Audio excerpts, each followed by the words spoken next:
for coming this morning. This is our stormwater regulations update focused on things that are of interest to smaller home builders or folks who are doing infill type projects. So you saw the agenda. We'll present for an hour and a half or possibly less.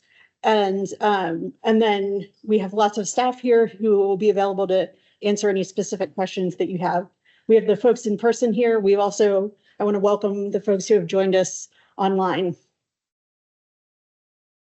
So basically, I'm going to give a brief overview of what we've changed and why, and then go through in detail the things that you need to know as somebody who's doing infill development. The lot grading plan, some updates on impervious limits, some erosion control updates, a new stormwater conveyance permit, and a very brief flood study update. So I want to introduce the city staff that are here so that you know who to ask questions. So I'll introduce our stormwater plan review team, and if folks can just wave when I read their names. So I'm Sally Hoyt. I'm the supervisor of the stormwater plan review group. We've got Nathan Burdick, Sean Eggleston, Kendall Kostler couldn't be here today, Ross Keith, Alan Reyes, I think has stepped out, Lauren Poole, Brian McCall, Molly Zahorian, Donnell Perry is busy over there. And then we also have some other folks. We have some folks from our inspection team. We have Cam and Stephen. And then we have a couple of folks from planning and development. We've got Cornelia and Seth. So lots of folks here. Oh, and I forgot, we also have folks from our stormwater floodplain team who are here to answer questions about floodplain management and flood insurance and that sort of thing. So we've got Seamus and Allison. And all of us will be around between 10 and 11 to answer whatever questions you may have, either related to this material or related to something else you deal with us on. All right, so why are we here talking about changes? Several years ago, Stormwater started looking at how we needed to make changes to our regulations. One thing is our design manual hadn't been updated since 2001. So that's a long time to have the same regulations in place or same design criteria. We also were trying to address frequent concerns, and we had a responsibility to ensure quality storm drainage infrastructure was being installed. So that's why the stormwater conveyance permit has come into being. In terms of if you want to find the changes in detail, you can Google Raleigh Stormwater Manual, and you will find the website. And I've given the URL here as well. When you get to that website, if you scroll past the picture header, you'll find this where it says new design manual. This first link where it says stormwater design manual is the manual itself. The second link is the changes to the UDO. And all of those will go into effect on Saturday, November 2nd. As this slide says. So since it becomes effective on a Saturday, really it becomes effective on the Monday. So anything that's submitted starting that Monday, November 4th would be subject to the new regulations. However, you can, if you have something that was submitted previously, or you're about to submit something, you could choose to follow the new regulations should you find that to your advantage. I just want to briefly go over the process we've gone through in order to get to these changes. So I've been at the city since 2021, but in 2019 and 2020, there were stakeholder meetings held. We've posted drafts of the changes for public comment 4 times, as shown there. We've responded. If anybody asked for a meeting, we have met with them. That included some designers, that included 4 meetings with the Home Builders Association in 2023. Those were considered informal comment periods.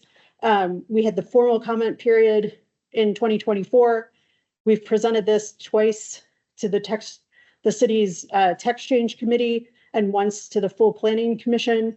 And then it went to council and was approved on September 3rd, 2024. And then will become effective 60 days later. And just as a summary, we received a lot of comments and we made some substantive changes in response to that. What we'll be talking about today is mostly in chapter 2. So we did get a lot of comments on that and made a lot of changes. And this is kind of hard to read, but this orange is, we got comments from designers. The gray was people affiliated with the Home Builders Association. The yellow was folks that were like vendors or industry representatives, folks like the Concrete Pipe Association. And then the blue was unaffiliated citizens. All right. Any questions so far before I dive into the kind of the what you need to know content? All right. So I will say that you're going to be hearing a lot from me today, which was not the original plan. I was going to be splitting with my coworker, Lauren Witherspoon, who's the supervisor for our inspections group. Unfortunately, she is in Western North Carolina taking care of her family. So you will hear a lot of my voice. And if there's any questions I can't answer, we will get back to you after consulting with Lauren. All right, so I'm going to talk about this new requirement called the lot grading plan, both from the plan review and the inspection side of things. So basically what the reason that we have it and what it is to address some of the most common complaints. I'm sure you all as professionals in the building industry are familiar with infill development. We end up getting complaints from neighbors when something new gets built next to them and they complain about the drainage coming into their yards. So we're trying to address some of those common complaints. We're giving options of how to discharge flow. This will not require any new submittals to the city. It would be handled under your existing submittals to the city. And we did make some substantial change to the options in working with folks from the Home Builders Association. So where this applies, it applies to these grandfathered lots. And so if it's less than an acre or less, and you're using it for 1 or 2 unit detached housing, or less than a half an acre for all other uses, or over an acre, but you're only doing 5% impervious and it's one or 2 unit residential. This mirrors what's in 922A. This is basically the things that you may be familiar with. There's the zoning table that has percent impervious. So the things that are subject to that table with percent impervious, those are the things this applies to. If a project is subject to the full stormwater regulations, this is not what applies. The other piece for the applicability is that you have to be adding more than 800 square feet of impervious or constructing more than 800 square feet of impervious. So if you're doing a very small project and you're only adding 200 square feet of impervious, this lot grading plan is not a requirement. So it doesn't apply to projects adding less than 800 square feet total, less than or equal to. So it wouldn't apply to an interior only project. It wouldn't apply to a deck only project, regardless of the size. And then, as I said, it doesn't apply if it's subject to the full stormwater requirements where you would have to get an engineer and you're not just meeting a percent impervious. That doesn't apply to those projects. And I will say, I will email the slides to everyone who has signed up. So if a lot grading plan is required, if you're, one of the lots that meets those requirements and you're adding more than 800 square feet, then it is required at each point where flow is being newly concentrated. So that means if it's a downspout, a pipe, a channel. So let's say you are building a new house and you don't have more than 800 square feet going to any downspout, but the house itself has a bigger than 800 square foot footprint, then you would need to do something at each downspout. That's the thinking there. So there is 7 options of where you can discharge the flow. So these four, you don't have to take, like, you just show that you're doing these and that's it. So the first is that if you are sending the flow over land into the right of way, you could send up to 19,000 square feet of impervious area. That goes with we have a long-standing, you can send up to 3 CFS of flow into the right of way. We didn't want you to have to do the calculations on that. So we said that's approximately 19,000 square feet. So if that much sheet flows, drains into the right of way, that's fine. You can tie into an existing pipe or swale in the right of way. That's also fine. And there would not be a limit on how much, other than the impervious limit, there wouldn't be a limit. You could discharge to a stream buffer. You'd have to obviously meet the rules for discharging to a stream buffer, but that's an acceptable way. So if you have a stream through the property, you can also discharge to an existing or a newer existing easement with permission from the easement holder. And it's a drainage. Yes, thank you. That's a drainage easement. And then there's 3 other options. So the first option is vegetated area. So this would be a good option if you've got a larger lot that's not very steep. So the next slide, I'll show in bullets what the requirements are. But basically this is, you're running a downspout out onto a lawn. It's a less than 8% slope. So there's time for that water to soak into the ground.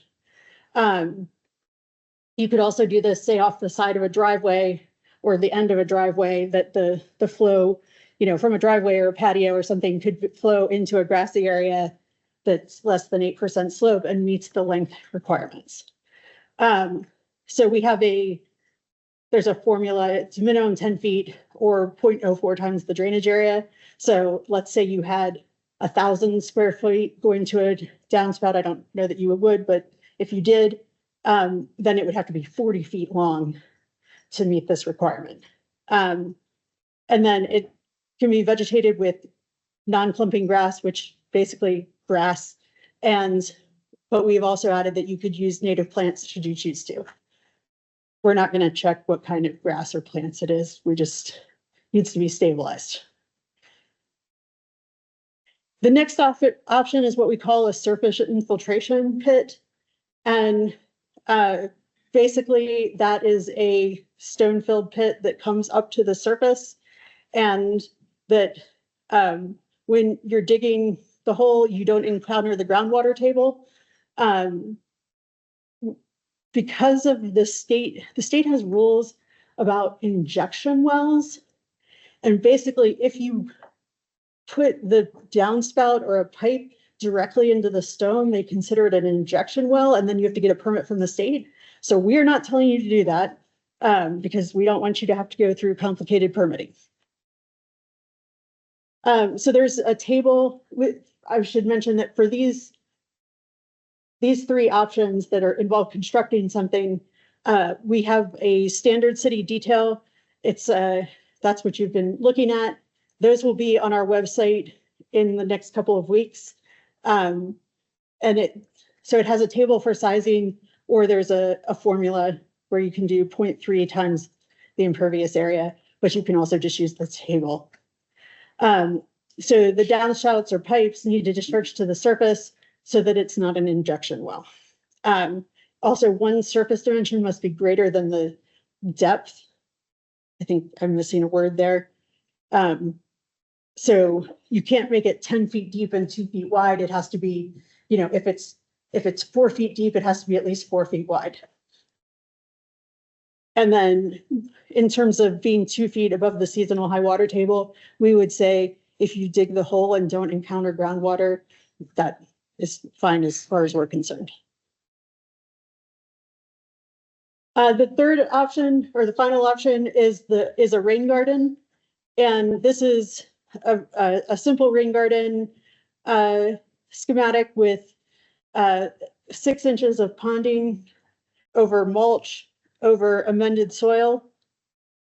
We're asking you to dig a 1-foot hole and see if it drains in 36 hours. If it does, then this is an option.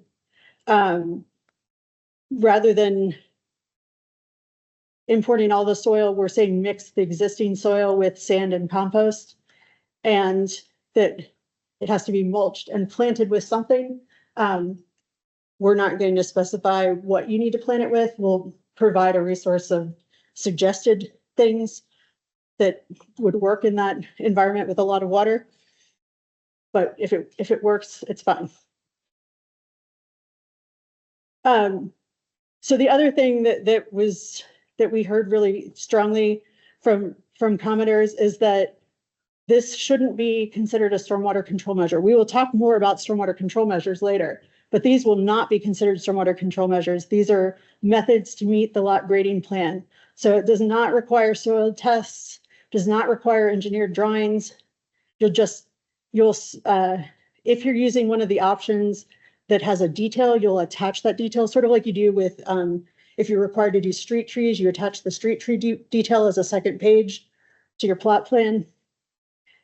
So you're not going to have to submit calculations. You may have to do calculations or use that table to size it, but you don't have to submit those.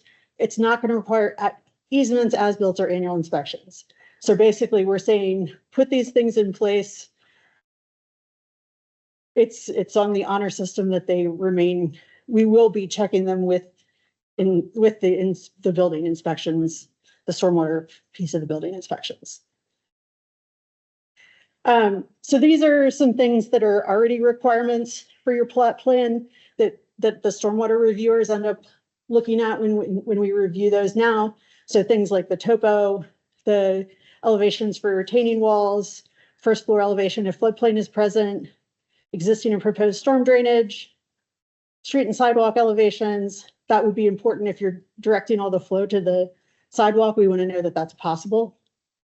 Any easements, any floodplains, wetlands, streams, and buffers.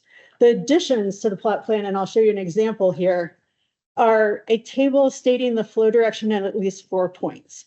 And again, I'll have so sometimes you're already labeling corners of the building A, B, C, D to give elevations. Now you're going to say, okay, at point A, the flow is going this direction. At point B, the flow is going this direction. You're also going, if you're required to, you're going to give the method used to meet that lot grading plan requirement. So which of those options are you choosing? If you're using, you could use a swale. So let's say you have a downspout in the rear corner of a house and you want to direct it to the right of way, you could use a swale to do that, but you'll need to put your swale cross section on the plan. Just, is it a V-shaped swale? How wide is it? How deep is it? That level of detail. And then, as I mentioned, if you're using vegetated area, surface infiltration pit, or rain garden, you'll attach the standard city detail. So what this might look like is a table on the plot plan. You could label your corners A, B, C, D. You could label them by directions, and then you're going to give the drainage direction. You can do that by the cardinal directions. You can say which lot it's draining to, or whether it's draining to the right of way, and then which drainage option was selected. So that will be a table on the plot plan when you're required to do this. The existing drainage easement. The prior two slides ago was with permission from easement holder. If you are the easement holder, or it's a part of the prior subdivision approval, that's not something specifically allowed. I mean, requires for 20%. Right. It depends on what the terms of that easement are. Yeah. So how if it was a city of Raleigh drainage easement, how would you get permission for that? If it's a city of Raleigh, if it's a city drainage easement, then you would automatically have permission. It's the situation we've seen come up is some of those old easements from like the 1960s, where it just says drainage easement, and it's not clear who it is assigned to. So that's where it could be a little tricky. Yeah. Yeah. Oh.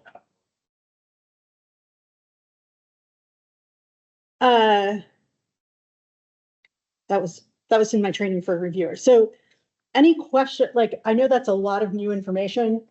Any questions thus far, either from the folks online or from the folks in the room? All right, and I will say, our plan review team, we know this is a new requirement. Feel free to reach out to our team and I'll have email addresses at the end. If you're preparing a plan and you're not sure what to do, we're happy to help. So now I'm going to do Lauren Witherspoon's part and talk about how this will be handled in the inspections phase. All right, so if you're doing a rain garden, here's what the inspections team will be looking for. Did you install it per the city detail? Which means, is it sized correctly? Are there plants and mulch in it? Not what plants, but are there plants? And is it in a location downstream of the impervious area that it's supposed to capture? So don't put it at the high point, put it at the low point.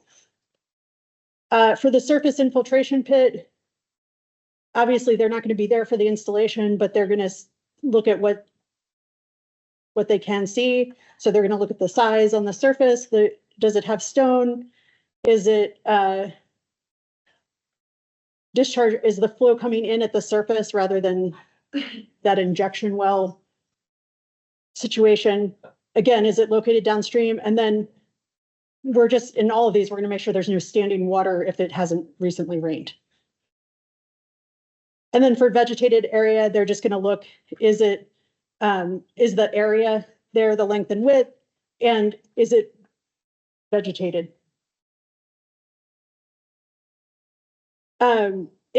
If you're discharging to one of the other options, is it installed? Like if you're impacting a buffer, have you received your buffer permits from the state or the buffer authorization or that sort of thing? Is it installed for the plan? And in many cases, if you're discharging to the buffer, it has to be diffuse flow, so you might need a level spreader. So basically following this, those are not new requirements, those are the existing stream buffer requirements. If you're going to the street, if you're going into the right of way, if you're bringing a pipe into the right of way from the property, you will need a permit, and I'll be talking about that later. If you're just having it sheet flow in, you don't need a different permit for that. They would just be checking that it's per plan that you have less than 19,000 square feet of impervious area, which I know a lot of you, your lots are not 19,000 square feet. For downdischarge easement, they would just make sure that there is a recorded easement that you're discharging to, and that it was as per the plan.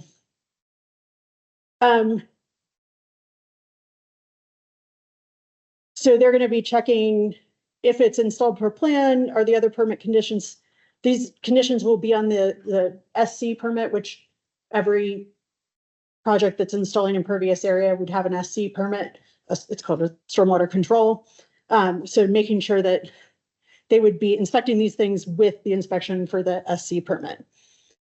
I will also say from the standpoint of inspections, if you're doing these for the first time or, newly doing these and you want an inspector to come out before you are like, I've got to have my CO, we can come out earlier and take a look and make sure you're on the right track with it.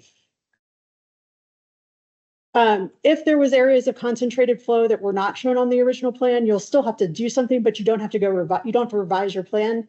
Just do it in the field and it'll be checked at inspections.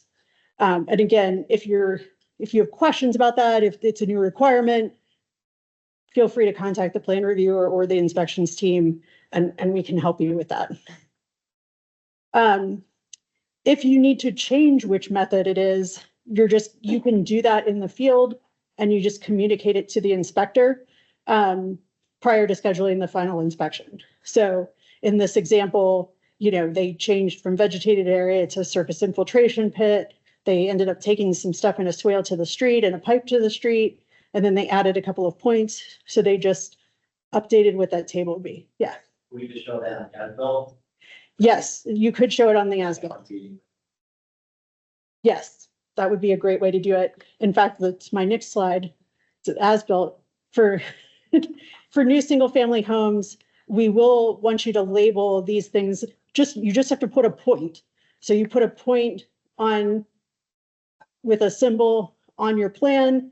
You have a legend that labels that as a surface infiltration pit or a rain garden or whatever it is. Yeah, So Sam, you're saying if they, make changes from the original, the inspectors is gonna have them in the field, we're not gonna look at it like a planning division. that's correct for the lot grading plan requirements. And also, if they need to talk to the inspector about how they need to move forward, we don't wanna create like a pre-construction meeting. So they can schedule it, they just need to contact their inspector. Yeah, I would say at this point, just contact the inspections team, which Cam can, well, it'll mostly be Cam. Yeah, that's at this point, we're not adding any inspections to the workflow, other than the ones that are already there. I wanna make sure because with our customer service with the call center, we don't wanna start getting calls about, saying, well, I need to reach my inspector, I can't reach him, this is what I wanna schedule. So I Yeah. just wanna make sure I relay it correctly. They will be contacting the inspector directly and not trying to schedule anything in the system. For the changes, yes, yeah. So do we have to show each downspout on the plot plan or, because like your map just says like northeast side, south side, west side, but it doesn't. Yeah, so part of the feedback we got during the public comment period was that people didn't always know exactly where their downspouts were gonna be, which is why, so we wanted to make sure people were thinking about this at the time of plan review. And so thinking about kind of in general where their downspouts might go, but then knowing that that might change once you're actually on site and dealing with the micro topography. So that was the thinking.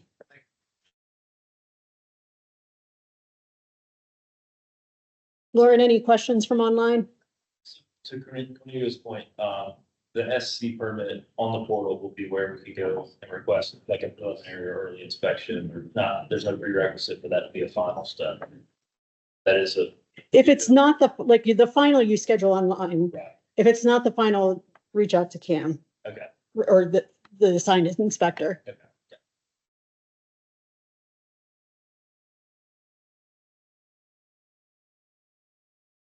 All right, so that is what we had to say about the lot grading plan. That's the biggest change and you know, the information that we wanted to make sure that home builders had and were aware, so it wasn't a surprise when you came in for things starting November 4th.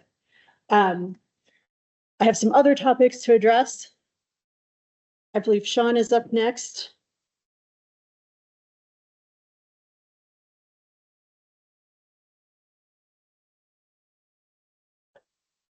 Yes, At the end of this part. it's, Got it, Sam. yeah, Okay, cool. I'm just gonna talk a little bit about impervious surface limits and figuring them out and methods to exceed them. Just a reminder that, your first stop always should be checking the plat. Often they get recorded with the newer subdivision or with the, new subdivisions that are under an acre that are subject to the zoning based limits. They may be recorded on those plats. Speak up just a little bit. Sure. Always start with the plat, check the plat. You might find your limits on that. If it's a lot that's older than 2001 or a newer subdivision less than an acre generally, you're gonna then go to the zoning because, there's a percentage based on your zoning limits. After that, when in doubt, just reach out to us via that email, the stormwater.impervious@raleighNC.gov. A lot of us monitor that inbox, so we can answer any questions. There's a lot of particularities. Say, if it's an existing house, you might get that extra 400 square feet beyond the percentage limit.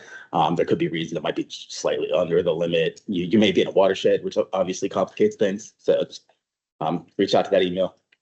and I would say that email, because it's monitored by multiple people, the response is usually within 24 hours. Yeah, there's a number of us who monitor that. Then we've got 3 methods to exceed those limits generally. We had 3 limits. One of them is changing, but reminder about all 3 of them. You have the option of meeting the full nitrogen runoff requirements of the rest of the stormwater section of the UDO. That's always been a method to exceed the limits. A volume control SCM generally to infiltrate the runoff from the excess impervious surface. That requirement's staying the same. We did used to have that, what we had been calling the downstream flood analysis, or maybe a flood study more informally, where you demonstrated less than a half-inch rise at some analysis point downstream. With the UDO changes associated with the design manual, that is going to be replaced by now peak discharge requirements that are similar. So reminder, that's where to find the nitrogen and runoff rules that are an option for any residential lot to exceed the limits. The volume control device, most often a rain garden, sometimes rain barrels or infiltration pits are ones we see. Basically controlling the 90th percentile storm, the 1.4-inch storm from the impervious surfaces over the what otherwise would be the limit as a way to exceed those limits. So now the new change is that instead of the flood studies, the downstream flood analyses, we're just going to peak discharge limitations for the 2 and the 10-year storms. So similar to the broader UDO, where basically controlling the peak discharge from the amount over the limits will now be the allowable method to exceed the limits. Generally, it's going to require some sort of detention SCM, but we're not doing the 2 through the 100-year storm anymore, just the 2 and the 10-year.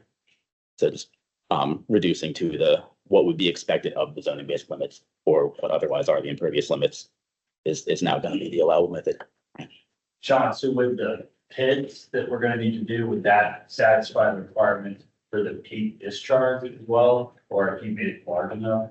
So, we would allow you to do both with it, but if anything you're using to get additional impervious area does become a stormwater control measure, and then does need the things that are required of a stormwater control measure like engineered calculations. Right. So if you're just meeting the lot grading plan, you don't need to have an engineer, you don't need to submit calculations, you don't have to do an easement. If it's doing double purpose, Got it. including exceeding the limits, then it is considered a stormwater control measure. Where does the 5% for the 1.3 lots and above fit into this as well? Or did it to go on? I'll get into that.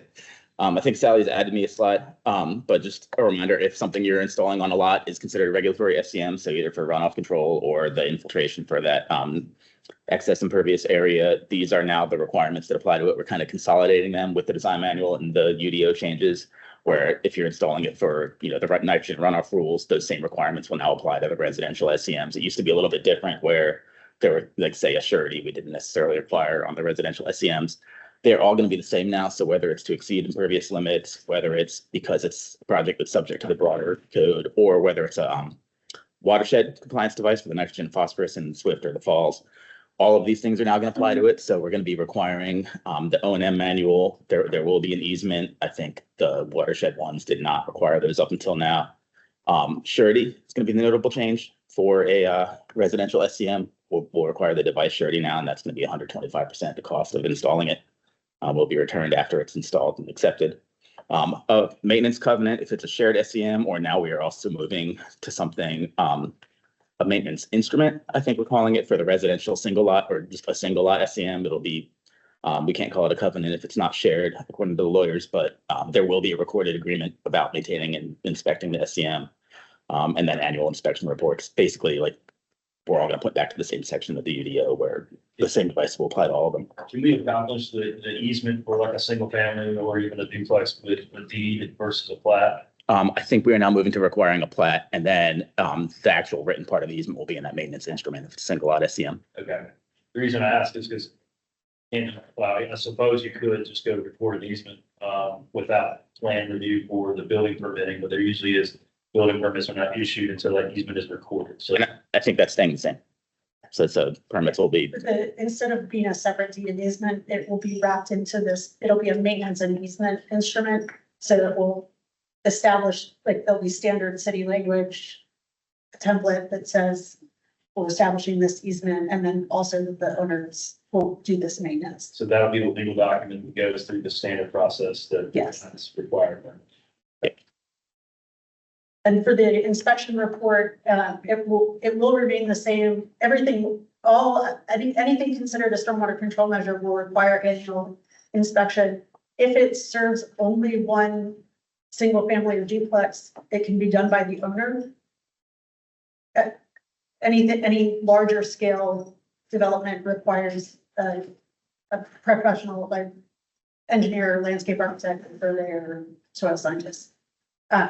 So a homeowner could perform, if you're installing, say, underground detention to meet the requirement, the homeowner can perform the inspection. They can also contract it out, but that remains an option. There's standard forms and. Yes. things of that nature.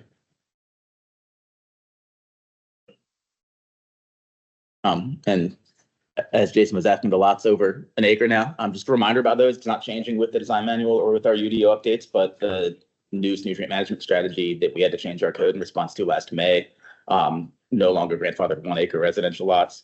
So just, the short version of what applies to them now is 5% of what's left, is what we've been telling folks. Basically, any impervious surface added after 2001, which is when just the stormwater ordinance in general got adopted. If a lot exceeds 5% since then, it is subject to the nitrogen and runoff rules. And so say this lot, assume the orange shaded stuff there, the house, the original driveway is something that was built in, before 2001, and somebody was coming in to add the front stoop and the back deck or something like that. We'd basically be looking at dividing the yellow area into the green area to figure out that 5%. So once a lot exceeds 5% that way, then nitrogen and runoff rules apply to a lot. Which under the current code, there's may or may not require a SCM because of certain runoff exemptions or the new 24% rule for. We don't see a whole lot of single. There aren't too many, no. It mostly ends up impacting folks who have an existing property that's over an acre and they're trying to do some kind of improvement. And we just want to give a heads up about that because this has caught some people off guard. This was actually a change that the state required us to make. So we're all living with it. That's what I've got. I think I was gonna be turning it over to Lauren, but. Yeah. Any questions at this point?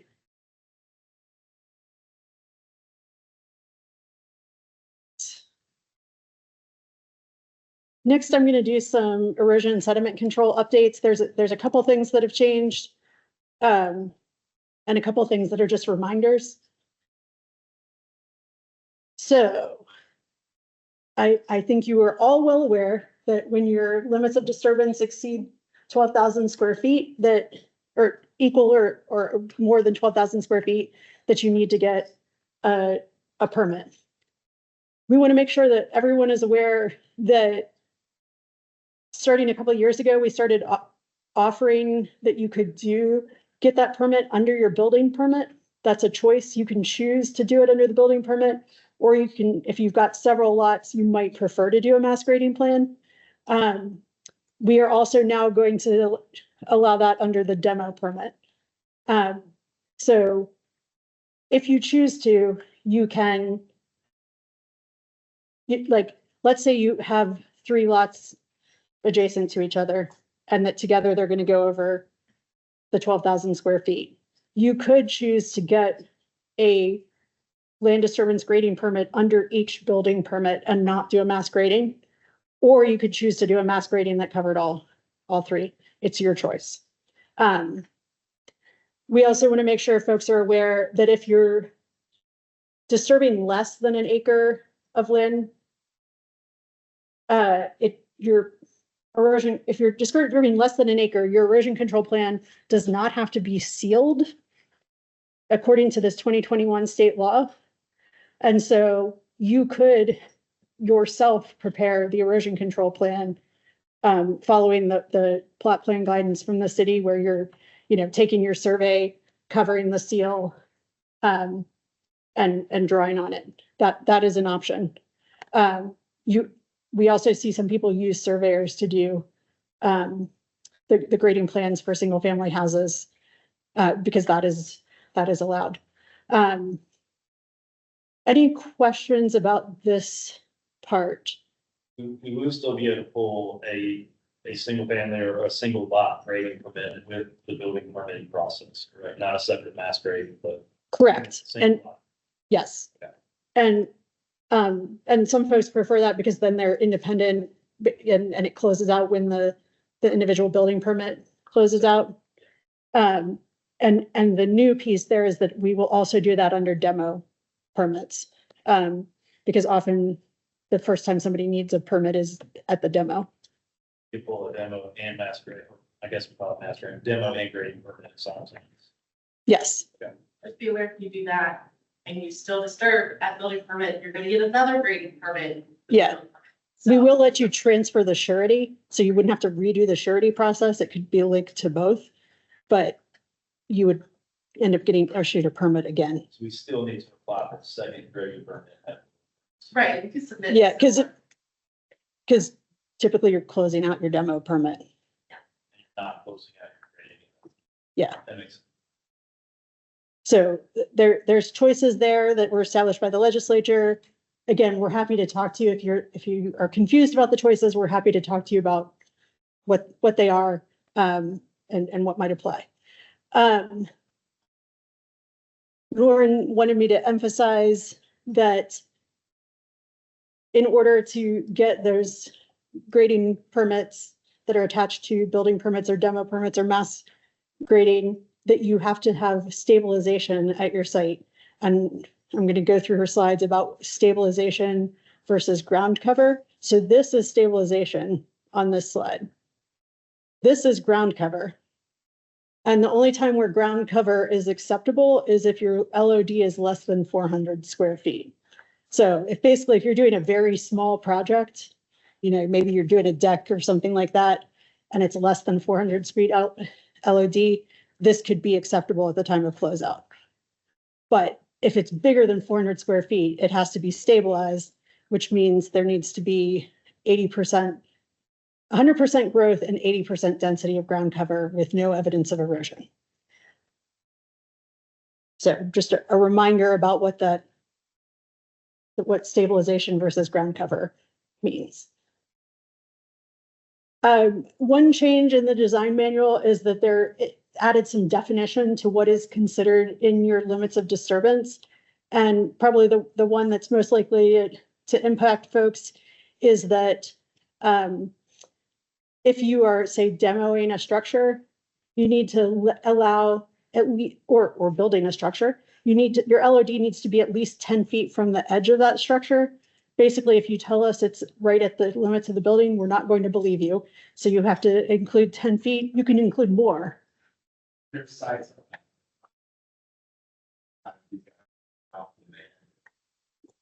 And if the property line is only 5 feet, then that's where your LOD would be. But we have written into the code minimum 10 feet. Also, your LOD needs to be contiguous. So you can't say, oh, I'm going to, work here. I had somebody once come in with 4 patches to their LOD that they were going to, there was like a well house and a shed and something else. And they said that those were all totally separate. That doesn't make sense. They have to connect to each other. Those are even driveways though, Sally? So Or paved or? if it is a paved driveway and it is to remain, then that does not have to be part of the LOD, but the LOD needs to start at the edge of the driveway. That's the same way we treat commercial properties. So like, let's say if there was an apartment complex that was doing some work, we would let them start their LOD at the edge of the parking lot.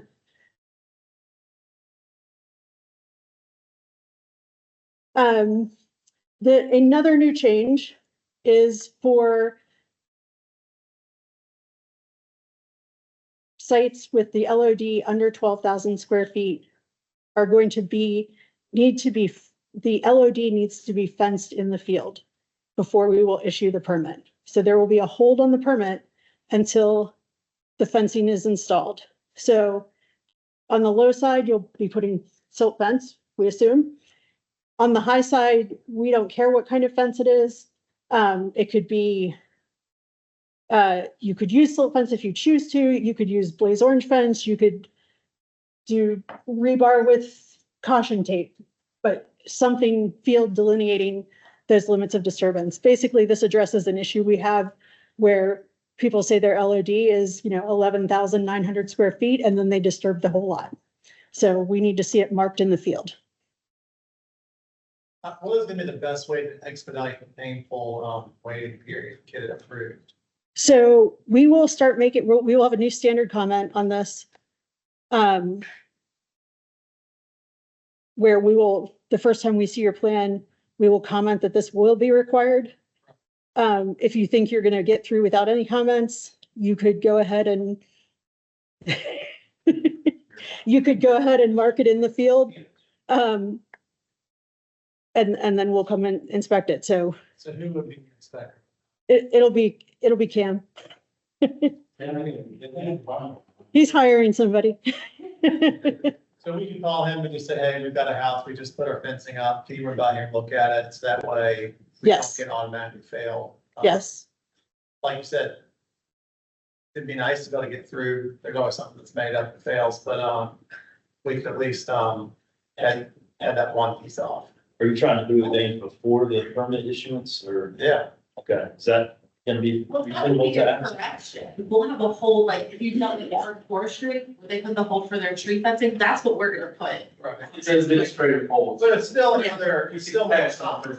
Okay, so if you show your LOD, like, a lot of you guys are already showing your Yeah. LODs on your, that's not gonna hold you up and give, unless you have something else wrong for stormwater. That's not gonna make you fail for us, right? We'll stick a hold on saying, hey, call Kay or his Okay, person, right? So you won't get a fail from us if everything else is cool. It's just showing that LOD, which most of you are doing now, because we've been Yeah. requiring that. if you think you have a reasonable LOD, I don't have a problem with you marking it in advance.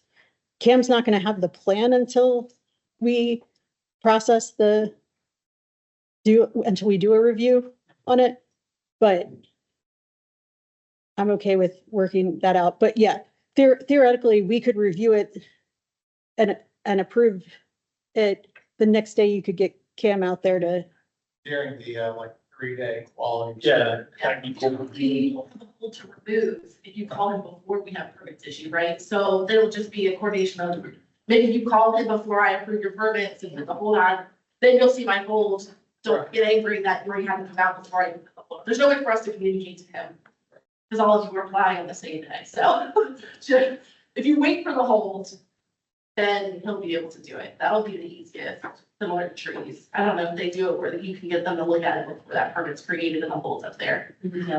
So basically, our inspector is gonna be removing our hold, our administrative hold. Yeah. To release the permit. If you, jump in for a minute, if you do it, like we said, within that 3-day final review period, whatever, then it wouldn't hold you up beyond that. Oh, that's true, because you guys are gonna have issues if you see our holds up there, right? Right, For final yeah, review, that's Right, true. so during final review, if that hole's been removed, it's, or deactivated, I guess, there shouldn't be any issue. Yeah, it will. But it is on you to let us know once that hold is removed. Like, we're not constantly checking the system to see that you've had a hold removed on your permit, right? So once you have your inspection, be it urban forestry or now stormwater, if you have that as a builder and you have that inspection, we don't get a notification when the hold is removed. Right? So it's incumbent on you to let us know so that, so basically you send it, just send an email to final review. It sounds like a software should do that. I think that's probably the father's worth clarifying. I'd say when the process is smooth, it works well, but when you are out of the typical process, I'm not always sure, do I send it to DSL? Do I send it to the administrative reviewer? Like, I think there's a lot of layers. Most of the time, if you look in the final review, they'll put comments, Jenna or Michelle, Pam, whoever. If it needs to go directly to them, they'll put their email address in it. But most of the time it says, email final review, because it may be, like, I know just Jenna, for example, Jenna would get it to a point where she doesn't really need to do anything, like anybody can do it at that point, right? It's just a matter of double checking the whole, or the contractor verification, whatever. Always send it straight to final review, and you can copy the person if you want to, copy me, whatever. But yeah, just like I say, the system doesn't notify us when a hold is removed. It's not something that the system can do. we will update our hold language to say email final review. You have any trouble with it, let me know. So it sounds like you have to email final review no matter what. Well, because if you send it to, Justin Greenwood, and Justin happens to be out, which, he's gonna be for, if he's out for 2 weeks and you send it to Justin, it's not gonna do you any good. You send it to final review, sort of like what said, earlier, where you've got several people manning an inbox. If it goes to final review, you've got, somebody's gonna see it that day. It won't be like a 3-day, like the automatic response for every other email that's in 3 to 5 days, we'll look at this email and respond. You may get one of those, but final review's going, that's basically what they're doing. They've got different ones manning that inbox every day. So Seth, so when Cam inspects it, does he notify anyone that he's approved it? So what you're saying is you guys are just, I guess, counting on us, like we Yeah. know he approved it, right? He tells us he Yeah. approved it. But then it's incumbent on Yeah. us to email site final review. And so when they go on, they're just taking our word for it or? No. Yeah, they'll be able to see. He will remove the He whole. will Yeah. deactivate the hold. Then it's on, you just let us know the hold. Got it. Yeah, Cornelia. But I also wanna make sure that we are careful how we set the expectation, right? So stormwater will remove the whole. Then either stormwater, they could send an email, or the contractor could send an email, but also the expectation cannot be set that you will get that permit that same day, right? So somebody will look at it, right, but we still work everything in order to receive, so we don't wanna set the expectation Yeah. that as Sure. soon as you call, somebody's gonna make sure that it get out that day. I think Because- you are looking for, yeah. Yeah, that's what I'm saying. I mean, ideally, a lot of times if you read the final review notes, it'll say you have holds for right now, urban forestry, or maybe stormwater, or whatever. Get those done, get your contract validation, contractor addendum form, get those things together, send one email.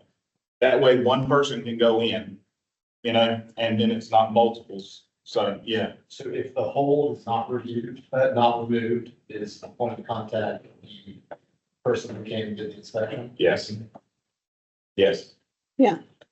Also, remember, this is only when you're under 12,000. If you've gotten a permit, there's no hold.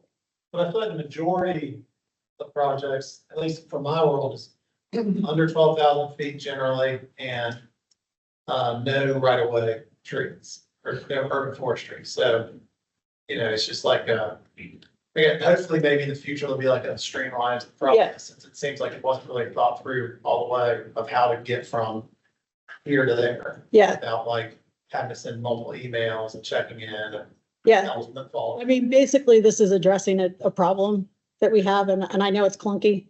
But we will get it smoother over time. What would it look like on your end if you did get an automated kind of email or trigger that says this hole has been removed? I don't know. Is that, We have to ask. I don't know if the system will generate that. I don't know. it's just like when we make payments, we have to follow up saying, we paid for this, please put it in. Yeah, well, you have to, because not all of the, for instance, a subdivision, because it's a different whatever in our system, it will not generate an auto email to us to let us know you paid it. Like when it was configured, whatever, it's something that can't happen. So that's why we ask, because, and even on like a new commercial building, we may get payment notification 1 out of every 5. I don't know why because we've got so much customization and that's it. We're trying to make it match everything Raleigh got. Yeah. Trying to unscrew it. Yeah, If you can clarify something about the previous slide, so for some reason I got the impression that this was optional, or you're not saying that this land disturbance spring permit will be on every construction project in addition to the stormwater control? yeah. This really should be titled differently. Basically, your SC, there'll be a hold on your building permit. You will not have an LDG permit if your LOD is under 12,000. But because we've had continued issues with people disturbing more than 12,000 when they've said on their plan they're disturbing less, that's why the hold system is going to be in place only when you don't have to get the permit. Every single project, we should expect to have this step. I imagine over time, we're going to set a, Benchmark of like if the lot's 8,000 square feet, you probably. yeah. Oh, yeah, we won't do it if the lot is not 12,000 square feet, because obviously you're not going to, even if you disturb the whole thing, you won't exceed it.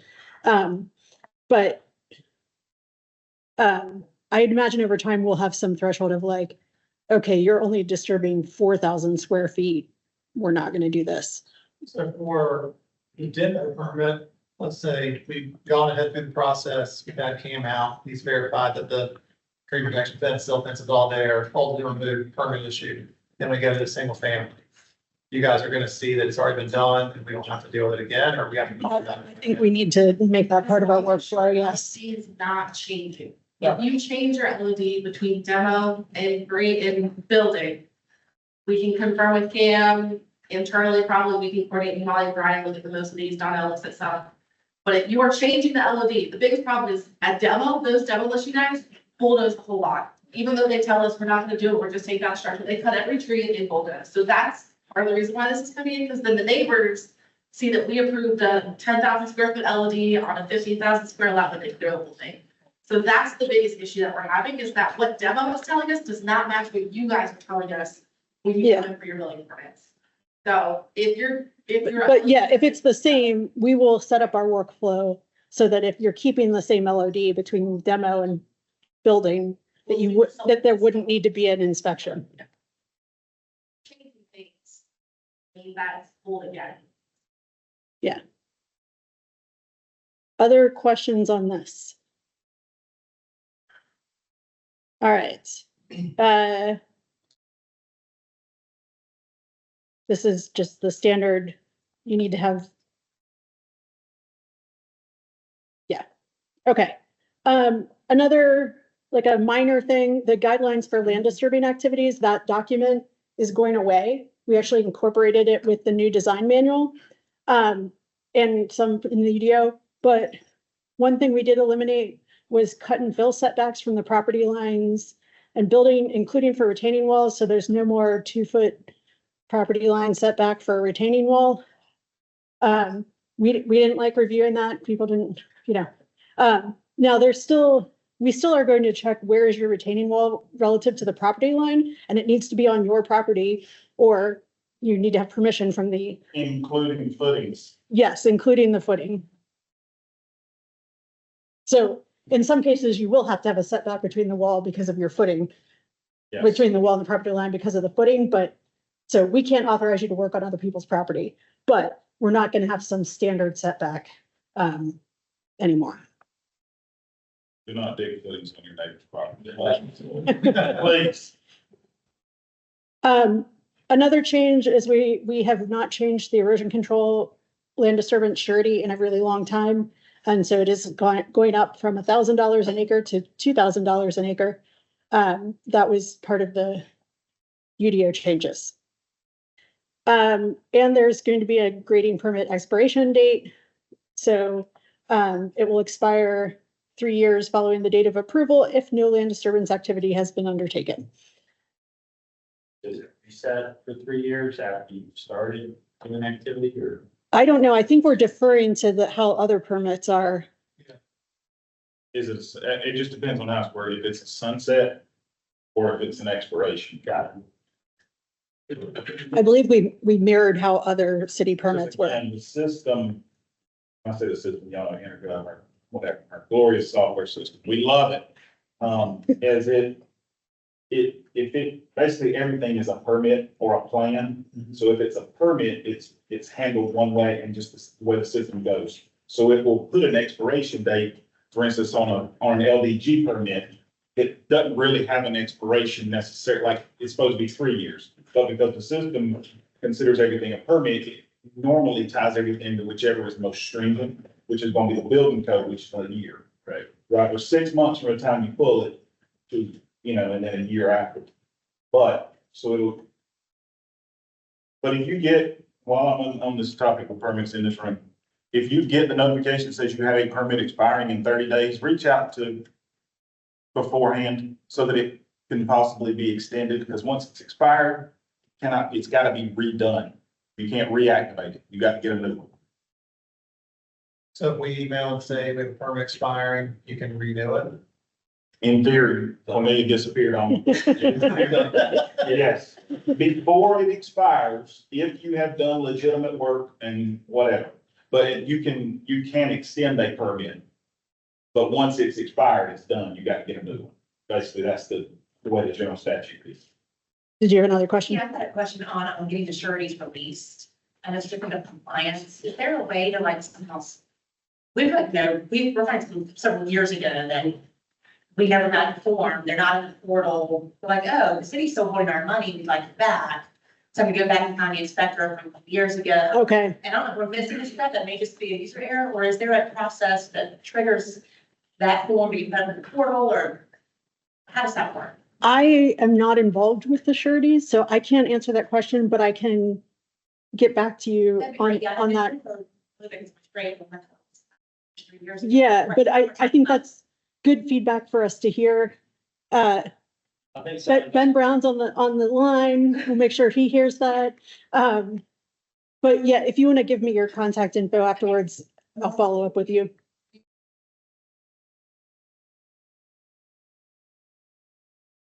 You have to ask, we're gonna get back to our inspector.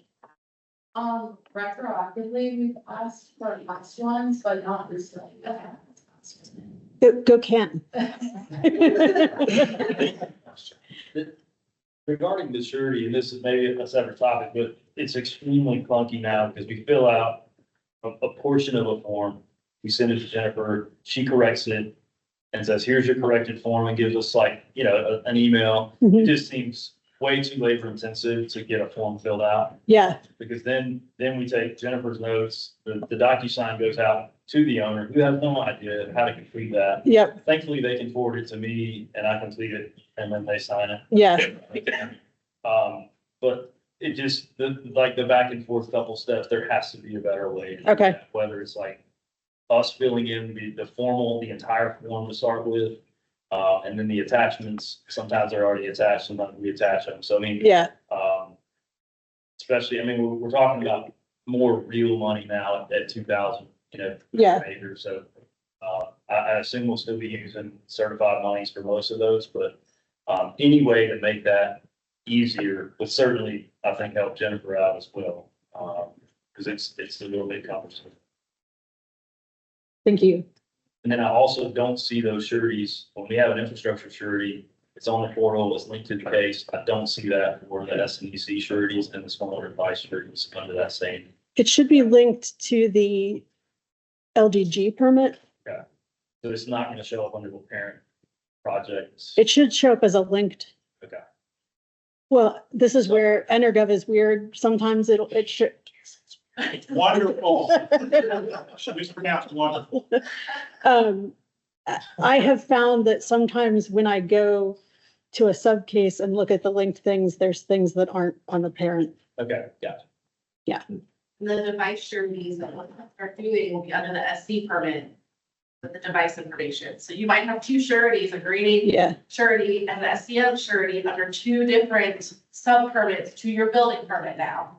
So keep that in mind. If you're looking for that, you're installing a device to comply with going over impervious limits, that's gonna be under your SC permit with that device information. So make sure you're clear with Jennifer which surety you are doing. Because she's gonna have two now she's dealing with for you guys. Does it make more sense to link it to whatever the parent, the ultimate goal is for the house, building permit should house all those things directly or visibly up front? Sure, how on that. I can ask about it. Go to the SC or LDG, click in that, go to the settings for that. I mean, it seems, Just put the hold on building permits. If we could, I don't. Yeah. We can ask guys. I will ask about that. Thank you. All right. Any other questions related to erosion control? Anything from online, Lauren? Yeah, So when you have you said multiple properties, instead of doing a land disturbing as a mass grade, you do it individually. So if you've got 3 lots and you're gonna have a 4th lot, is there anything that's gonna change if you, based on an acre, or if you end up hitting certain thresholds for? Yeah. You actually, if you are hitting an acre, you do have to go through mass grading. Okay. So if you think you will hit an acre, go ahead and do it through mass grading. And if you hit an acre, you do have to have a sealed erosion control plan. For that, say you're building 2 houses in the same old subdivision. This lot, and you're across the street, you're building 2 more. that same looking at apply where it's the same builder. Yeah, that's not changing. What is the, distance where you stop assuming they're too close together? It's based on subdivision. It's based on subdivision. So we go by what subdivision is in the property So they can be information. across the street, as long as they're in a different subdivision name, like in North, Yeah. there's like 50 different subdivisions. Yep. So as long as there's different subdivision, you're okay. Yes. Okay. But otherwise, they could be 5 miles apart in the same subdivision. Well, I don't know any subdivisions quite that big, but yeah, And that's done from the state's comp plan development. yes. Can they see on the public facing iMaps, is that subdivision layer that we can see on there? Because it gives good boundaries, like. Oh, I don't know. We can see like the that's how we know you guys. can see. Yeah, No, there's you have a, to pull the plat. Yeah. You can see Cut it. directly correspond with that. Okay. There is Because we something can- later on, yes. Yeah, that helps, that's usually how we're looking at it. And if that was available, if you guys were. yeah, but we would defer to the legal description rather than that GIS layer.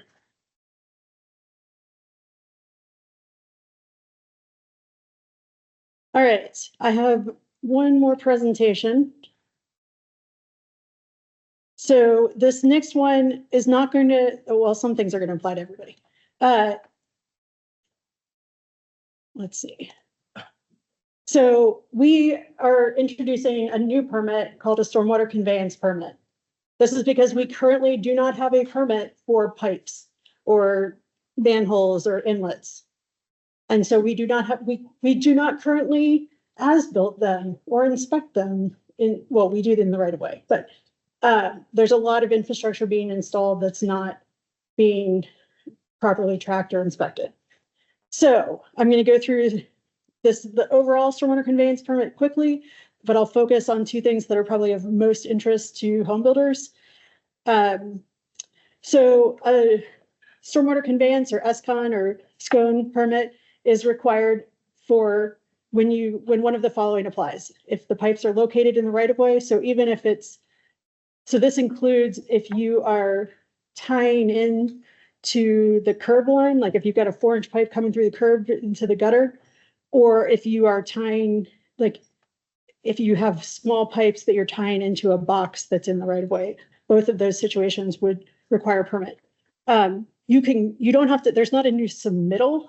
So these could be issued under, I'll go through this, but under a building permit, if it was like if you're doing a small subdivision that requires an SPR under an SPR, I'll go through that in more detail.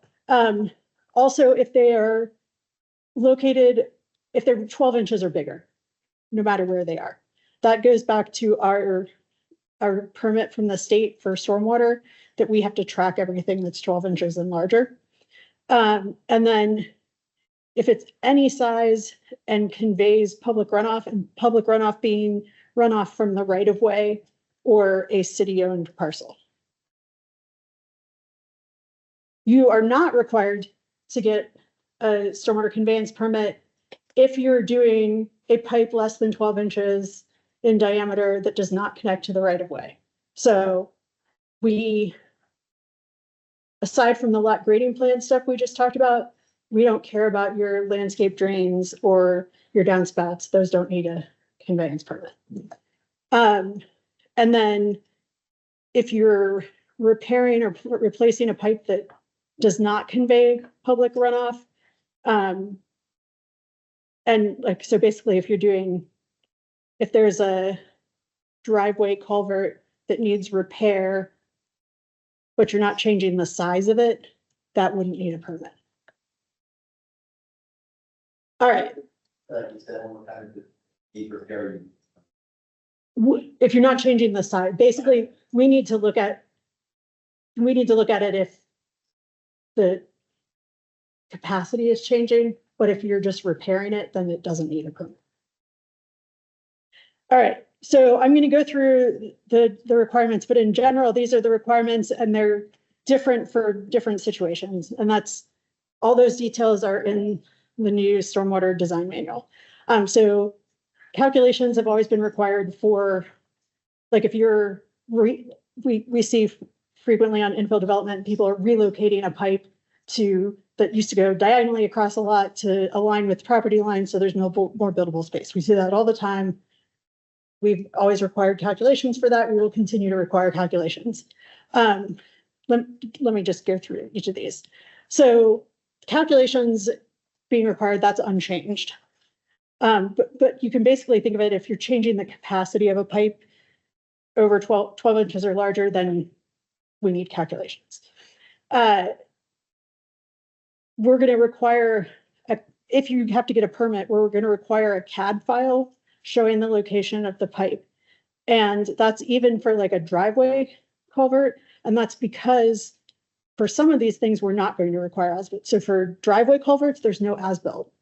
So we're just going to go on the CAD file, because we figure if somebody goes out in the field to look at it and it's a foot off, they're still going to be able to find it. As opposed to something that's under, totally underground. Oh, here we go, driveway culverts, okay. So if you're doing a new building and it needs a driveway culvert, it's gonna have to get a stormwater conveyance permit. We'll do that under the building permit. You will not have to do as-built or inspection on that. Again, you don't need inspection because you should be able to look and see that it's intact. And then another common thing that's going to come up with small places, small sites is pipes under 12 inches connecting to the right of way. We now will have 2 details specific to these small connections, one for connecting through the curb. So a detail for what it looks like to like go under the sidewalk and come out at the curb line, and one for connecting a small pipe into an inlet or junction box. But for these type of connections, we don't need any calculations. We don't need any as-built. There's no CCTV inspection. You're going to apply with your building permit, or if you're, for example, if you're doing a project that doesn't require a building permit, like let's say you're doing a driveway and patio, but you're somehow doing this, it could be under a zoning permit. You're going to use the city details. You have to submit a photo like this of the connection instead of CCTV, just a photo. And you won't need an encroachment agreement to do this. Question. So if we've already got a building permit and we have no idea if we need to do that or not, what do we, is that a separate That would be a revision to your, revision? to it? yeah. Yeah. If you are moving a larger pipe, so let's say you've got a 24-inch pipe through the property and you want to move it to create more buildable space, that is going to require an SPR. So driveway culverts, those small connections, you can do it under your building permit. Larger pipes need an SPR.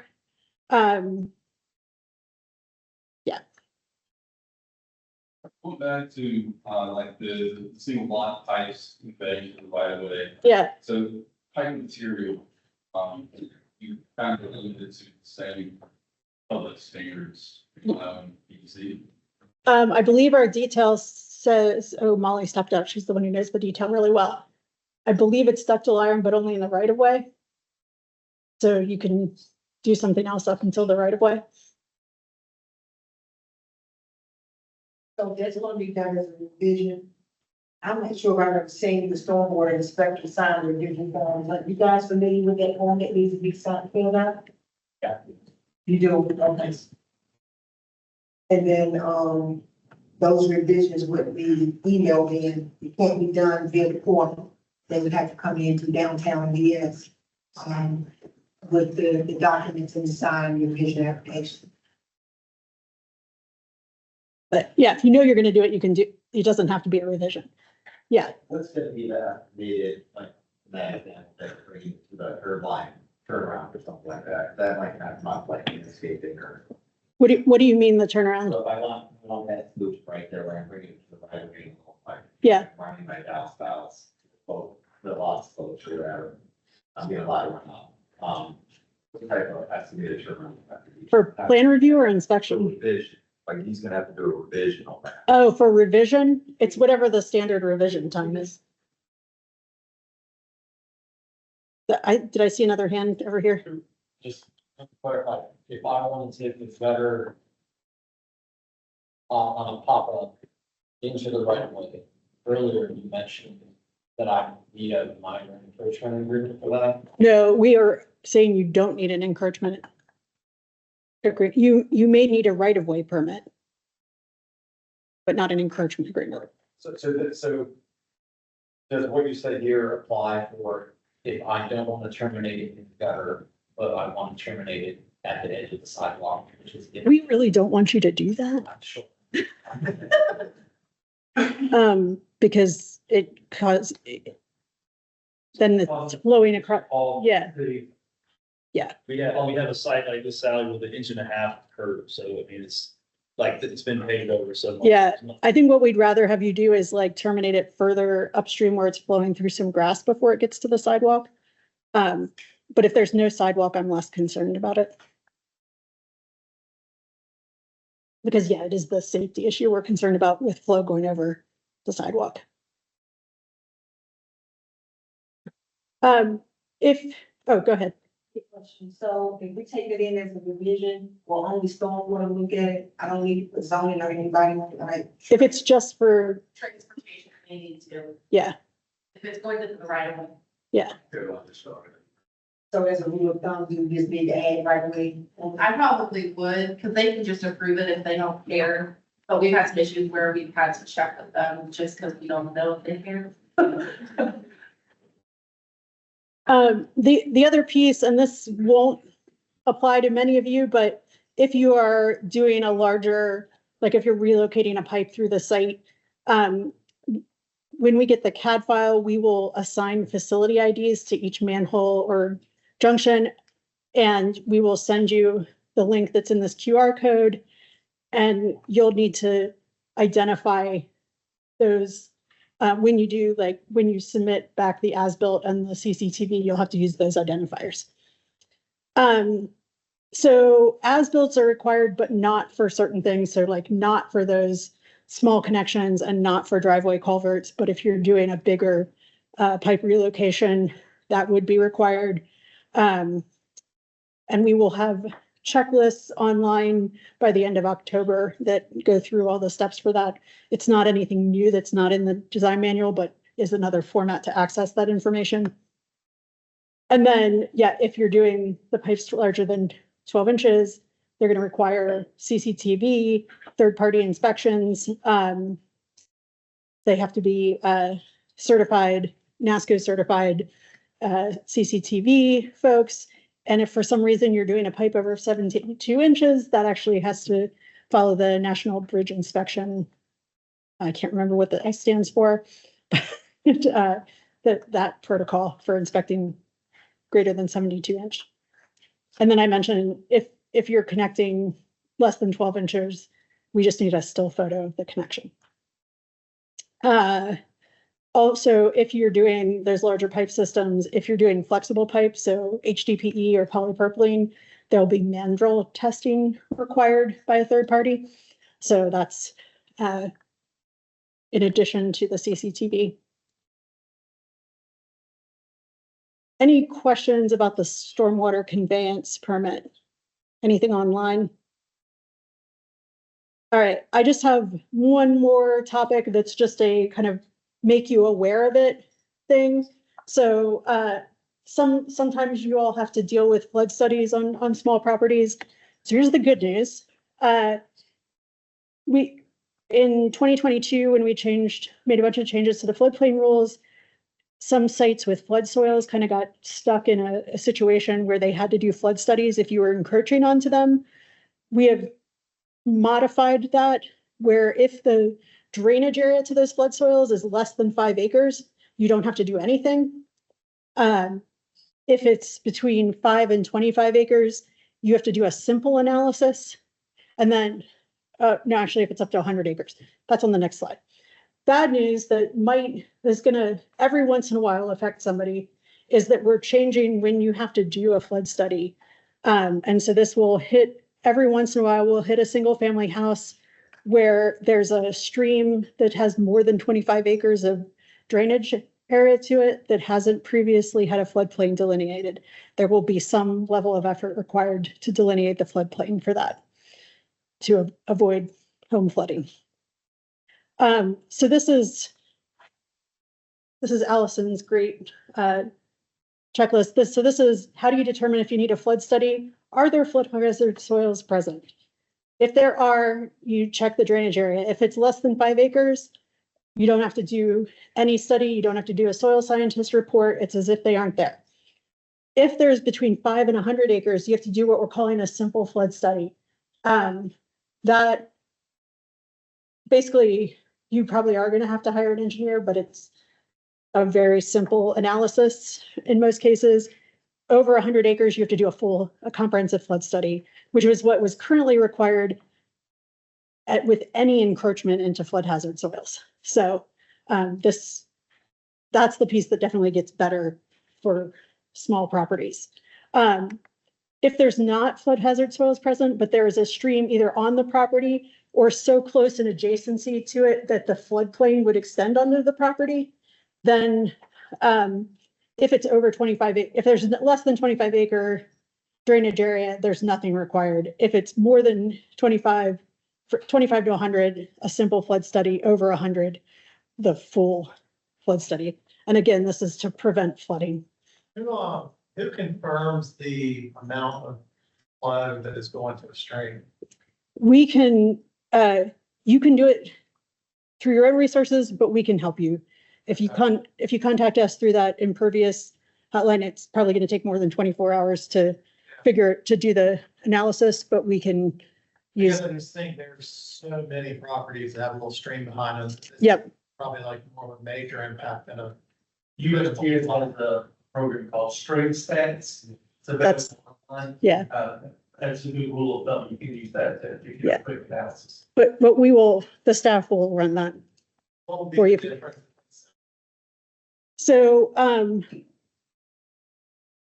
simple is like, it could be as easy as, let's say you've got a house that's mid-block and there's not a road immediately downstream. It could be as simple as running a calculation where you say the channel is this big, this stream is this slope, here's how high the water would come in a 100-year storm.